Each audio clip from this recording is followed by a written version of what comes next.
Is-Segretarju Parlamentari Alicia Buġejja Said ħabbret l-estensjoni għal kampanja tat-tiswija tal-annimali. Din il-kampanja li qabel kienet dedikata għal qtates biss issa se tkun qed tott għal klieb ukoll.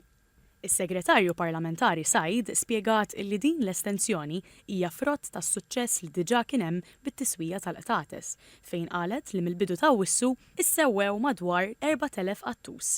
Saħqet kif qed tiġi nnotata żieda fil-klieb ta' razzets differenti imħaltin li jispiċċaw fix-shelters minħabba li hemm problema biex tinstab dar adekwata għalihom.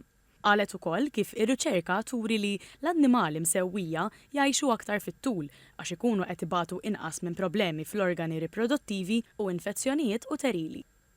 Id-direttur tal-Animal Welfare Joseph John Vella qal li bħalissa hemm ħafna klieb tar-razza bully u razzets imħaltin magħhom miżmuma għand l-Animal Welfare. Fil-fatt, qal li diġà ġew identifikati 21 razza ta' klieb bully li se jkunu eliġibbli għat-tiswija.